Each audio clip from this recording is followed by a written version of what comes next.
Subscribe कर मेरे channel को, बेल आइकन को भी दबा दीजिए ताकि हम नए वीडियोस का बिल्कुल मिस ना करे। सो बिना किसी देरी के चलते इस वीडियो को शुरू करते हैं। सो एपिसोड की स्टार्टिंग में वो चुड़ैल लिन से कह रही होती है, तो तुम पहले हो जो कि अपने स्किल का यूज कर सकते हो। इसे देख के मुझे काफी ज्यादा हैरानी हुई, तुम तो सच में अनबिलीवेबल हो। हालांकि तुम्हें ये भूलना नहीं चाहिए था कि मैं कभी एपोस्टल था। तुम अकेले नहीं हो जो कि स्किल का यूज कर सकता है, मैं भी स्किल का यूज कर सकता हूँ। तो ये कहते वो अपना अटैक लिन पर धीमा आता है, लेकिन लिन उसे डिफेंड करता है। तो वो चुड़ैल हंसते हुए से कह रही होती है, तुम जैसे ट्रैश रूकी के स्किल के कंपैरिजन में मेरा बॉडी टेम्परिंग स्किल ये दूसरे लेवल पर है, जिसके बारे में तुम सोच भी नहीं सकते। इससे मैं अपनी हड्डियां और मांस को सख्त कर सकता हूँ। दूसरे शब्दों में तुम यहाँ पे जो सामना कर रहे हो वो मैं और मेरी इंडेस्ट्रक्टिबल बॉडी है। जो कि देखते ही लिन वो अपने में कह रहा होता है, क्या इसका कोई दूसरा वीक पॉइंट है, मुझे जल्दी से ढूंढना होगा। लेकिन अगर ऐसा ही है तो मैं इसे पूरी तरीके से डिस्ट्रॉय कर दूंगा। और ये कहते वो काफी तेजी से आगे बढ़ता है और उस पर अटैक करता है। जो कि देखते ही वो चुड़ैल कह रही होती है, एक दूसरा स्किल, आखिर तुम्हारे पास एक दूसरा स्किल कैसे आया। लेकिन लिन उसकी बात नहीं सुन रहा होता है और काफी तेजी से उस पर अटैक कर रहा होता है। जो कि देखते ही वो चुड़ैल कहती है, सच में ये तो पागलपन है। आखिर कैसे एक फर्स्ट टाइमर दो स्किल का यूज कर सकता है, वो भी सेम टाइम पे, तुम ये कैसे कर सकते हो।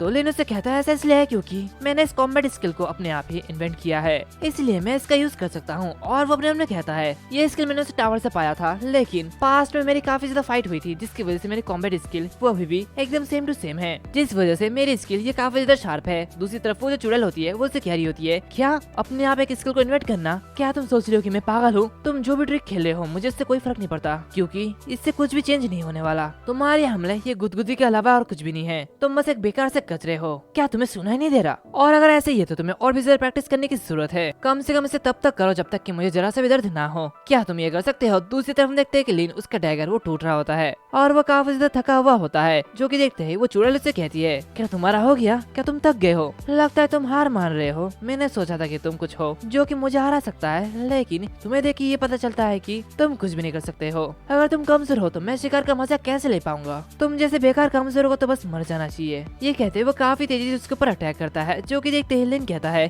तो तुम्हें अभी तक एहसास नहीं हुआ। और ये कहते वो थोड़ा सा मुस्कुराता है और कहता है, तुम्हारी बॉडी ये काफी ज्यादा पावरफुल हो सकती है, लेकिन उन पर अनगिनत स्ट्राइक के बाद तुम्हारी जो बॉडी है वो काफी हद तक दरारों से भर चुकी होगी। अब बस तुम सिर्फ मरने वाले हो। और तभी हम देखते हैं कि वो जो चुड़ैल होती है उसकी बॉडी वो टूटने लगती है और वो कह रही होती है, ये कैसे पॉसिबल है, ऐसा नहीं हो सकता। मेरे पास सच में एक इंडेस्ट्रक्टिबल बॉडी था, लेकिन ऐसा कैसे हो गया। आखिर तुम मुझे इस तरह कैसे डिफीट कर सकते हो। तो लिन काफी स्टाइल से उसे कह रहा होता है, अगर ये सच में एक इंडेस्ट्रक्टिबल बॉडी होता तो तुम रेवेनेंट कभी नहीं बन पाते। जो देखते ही वो चुड़ैल उससे कह रही होती है, ऐसा मत सोचो कि तुम जीत गए, क्योंकि हम सभी यहाँ पे कुछ भी नहीं है, बस एक खेलने वाली चीज है। और एक दिन ऐसा भी आएगा जब तुम मरोगे, मैं तुम्हारे लिए उस दिन का इंतजार करूंगा। जो कि देखते ही लिन अपने पैरों से उसका सिर को दबा देता है और उसके सिर को कुचलते हुए कह रहा होता है, बहुत बुरा हुआ। वैसे भी तुम्हारी ये बातें सुनने का मेरा कोई मन नहीं है, तो इसलिए मैं यहाँ से चलता हूँ। और उसे सिस्टम कह रहा होता है, तुमने एक ई रैंक के रेवेनेंट को किल किया है, तो इसलिए तुम्हारी क्योटिक पॉइंट ये 800 तक बढ़ चुकी है। और उसे बताया जाता है कि प्लेन क्रैश होने में सिर्फ 3 मिनट बचे हैं। जो कि देखते ही वो अपने मन में कहता है, क्या आखिर ये क्योटिक पॉइंट ये सच में क्या है।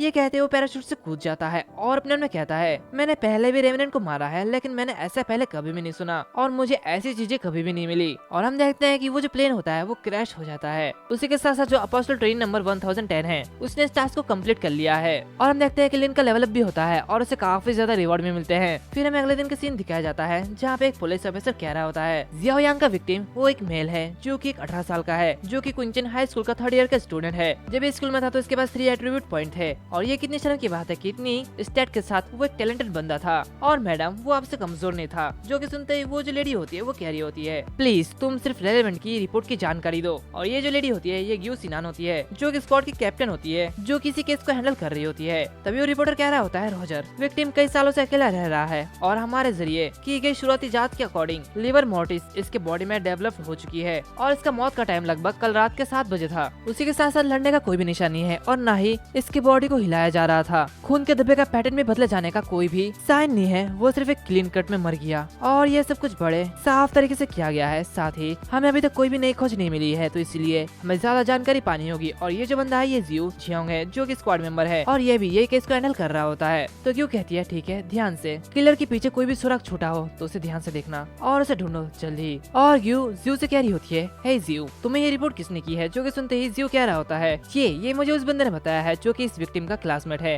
और हम देखते हैं कि वहाँ पे लिन भी होता है। तभी ग्यू उसके पास आती है और उससे कह रही होती है, तुम्हारा नाम क्या है। जो कि सुनते ही ये लिन कहता है, ये लिन। ग्यू से कहती है, तुम्हारा जेंडर। तो लिन कहता है, सिस्टर क्या तुम मुझे देख के पता नहीं लगा सकते कि मेरा जेंडर क्या है। तो ग्यू कहती है, बस मुझे आंसर दो। और वो अपने आप में कह रही होती है जियाओयांग किंग सिटी के हैंगयांग मेडटेक एंटरप्राइजिंग लिमिटेड के प्रेसिडेंट का एक लौता बेटा है और इस टाइम में विक्टिम कोई भी नॉर्मल इंसान नहीं है। ग्यूलिन से कह रही होती है क्या तुम मेरे आंखों में देख सकते हो, क्या तुम किलर हो क्या? तो लिन कहता है नहीं, बस इतना ही कि कुछ से पहले मुझसे ये मोसेड ने भी बिल्कुल सेम ही सवाल पूछा था। तभी वो दूसरा बंदा ग्यू से कह रहा होता है मैम ये रही मेरी रिपोर्ट और इसके अकॉर्डिंग आज विक्टिम को स्कूल में किसी ने नहीं देखा था और इस बच्चे का विक्टिम के साथ एक अच्छा रिलेशन था, तो इसीलिए उसके क्लास एडवाइजर ने उसे यहाँ पे देखने के लिए भेजा था। मैंने ये पहले श्योर कर लिया है कि ये निर्दोष है। उसी के साथ साथ विक्टिम, उसके मॉम डैड वो विदेश में काम करते हैं और शायद ये घर कभी आते हैं, तो इसी वजह से और ये दोनों काफी ज्यादा क्लोज है, तो इसलिए ये बिल्कुल भी अजीब नहीं है कि इसे विक्टिम के दरवाजे का पासवर्ड पता है। जो कि देखते ही लिन कह रहा होता है तो क्या मैं यहाँ से जा सकता हूँ? तभी वो जो बंदा होता है वो लिन से कह रहा होता है बिल्कुल, लेकिन किलर वो काफी ज्यादा खतरनाक हो सकता है और अगर उसे पता चलता है कि तुम मेरी जांच की मदद कर रहे हो तो शायद वो तुम्हारे पीछे पड़ सकता है और इसका रिजल्ट काफी ज्यादा सीरियस भी हो सकता है, तो इसलिए तुम्हें सावधान रहना होगा और कुछ समय के लिए इसी सिटी में रहना होगा